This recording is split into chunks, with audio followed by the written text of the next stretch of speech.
Hello students, आज हम समझेंगे English chapter 5 a baker from Goa के इम्पोर्टेंट क्वेश्चंस को। चलिए देखते हैं।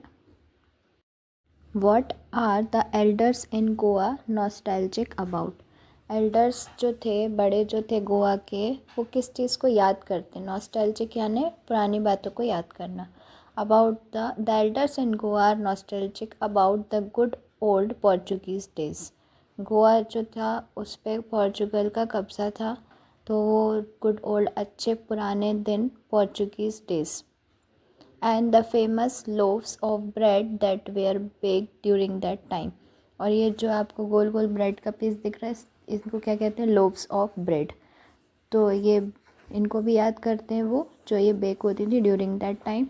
द एल्डर्स रिकॉल, वो याद करते हैं फिर से, the sweet smell of freshly baked bread, जो खुशबू, स्वीट स्वीट सी खुशबू आती है ताज़ी ताज़ी बेक्ड ब्रेड की। Is bread making still popular in Goa? How do you know? क्या आज भी ब्रेड मेकिंग पॉपुलर है गोवा में? आपको कैसे पता? Yes, bread making is still popular in Goa. हमें मालूम है। Bread is eaten at many festivals and celebration in Goa. Bread आज भी वहाँ खाई जाती है बहुत सारे फेस्टिवल्स में या और सेलिब्रेशंस में। Women prepare sandwiches for their daughters engagement. औरतें जो हैं वो सैंडविच बनाती हैं अपने बेटियों की एंगेजमेंट में।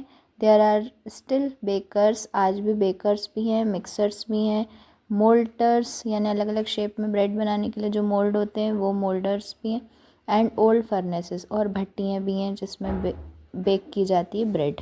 What is the baker called? Baker क्या कहलाते हैं? Goa was famous for its bread in old Portuguese days. Goa जो था वो फेमस था अपनी ब्रेड के लिए पुराने पोर्चुगीज़ डेज में। The baker is called a pader in Goa.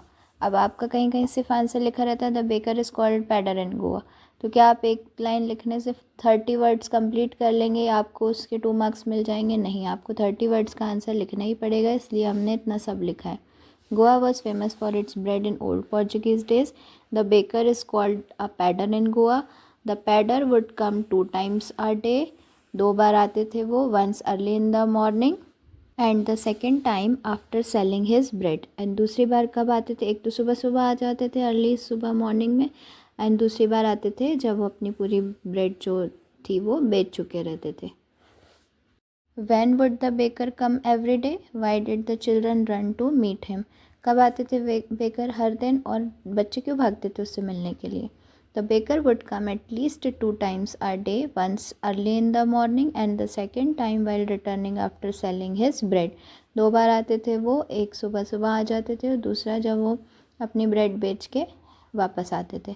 The children used to run to meet him. बच्चे उससे मिलने के लिए क्यों दौड़ते, इसलिए दौड़ते थे, as they wanted to have bread bangles, क्योंकि उन्हें क्या चाहिए रहती थी? ब्रेड बैंगल्स चाहिए रहती थी। What did the bakers wear in the old Portuguese days? Baker क्या पहनते थे पुराने दिनों में? In old Portuguese days bakers in Goa wore a single piece of long frock called a kabai that reached down to his knees. एक single piece of frock जैसी पहनते थे वो, लंबी सी लॉन्ग फ्रॉक थी जो उनके घुटनों तक आती थी, उसे क्या कहते थे? Kabai. When the author was young, और जब जो ऑथर जो लिख रहे हैं कहानी को वो यंग थे, जब वो क्या पहनते थे? When the author was young, bakers began wearing shirts and pants that were shorter than full length pant and longer than half pant, यानी कैपरी टाइप का जो है वो फुल लेंथ से छोटा और हाफ लेंथ से बड़ा वो पहनते थे। Who invites the comment he is dressed like a pedder and why? If a person, कोई इंसान, wear a pant that are shorter than full length pant and longer than half pant, invite the comment he is dressed like a pedder because the baker is known as the pedder and go and wear this type of pants. तो कोई भी इंसान अगर Capri type का पहने रहेगा तो उसे क्या बोलते थे कि ये पैडर है, पैडर की तरह इसने कपड़े पहन रखे, क्योंकि पैडर, बेकर को ही पहले पैडर कहा जाता था और वही ऐसे पैंट्स पहनते थे। Where were the monthly account of the baker recorded? Monthly account कहाँ रिकॉर्ड करते थे बेकर्स अपना? In the past bakers usually recorded their monthly account on a wall in their house using a pencil. अपने घर की एक दीवार पे पेंसिल से वो मंथली अकाउंट लिखते थे। They collected their bill from customers at the end of the month. वो अपने बिल जो है वो कस्टमर से महीने के आखिर में कलेक्ट करते थे। What does a jackfruit like appearance mean? Jackfruit क्या होता है? कटहल। ये आपको दिख रहा होगा कोने में कटहल। A jackfruit like appearance means a plump physique, यानी कोई अगर मोटा ताज़ा अच्छा हट्टा कट्टा इंसान होता है जिसकी तोंद वोंद निकली रहती है, उसे क्या कहते हैं? जैक फ्रूट लाइक अपीयरेंस या फिर plump physique. Baking was a profitable profession, अच्छा खासा पैसों वाला प्रोफेशन था। तो the baker, his family and his servants, जो बेकर रहते थे उसके परिवार वाले और उसके नौकर, ऑलवेज लुक्ड हैप्पी, हमेशा वो खुशहाल नज़र आते थे। And had a jackfruit like appearance, और सबका ऐसा अपीयरेंस रहता था मस्त हट्टे कट्टे तोंदे निकली हुई, जैसे हलवाई वलवाइयों का होता है ना वैसे।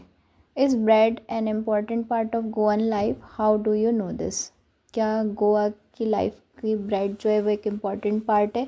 Yes, bread is an important part of Goan life because a sweet bread bol is an important part of every marriage. हर शादी में एक मीठी ब्रेड बनती है बोल नाम की। Cakes and bolinhas are made for Christmas, Christmas पे केक बनते हैं, बोलेनहास बनते हैं, as well as other festival, दूसरे फेस्टिवल्स पे भी। And sandwiches are necessary for daughter's engagement, जब भी किसी बच्ची की वहाँ पे इंगेजमेंट होती है तो उनकी माएँ क्या करती हैं? सैंडविचेस बनाती हैं। तो अलग अलग वैरायटी ऑफ ब्रेड्स बन ही रही हैं, इस वजह से ब्रेड जो है वो इम्पॉर्टेंट पार्ट है गोवा की लाइफ का।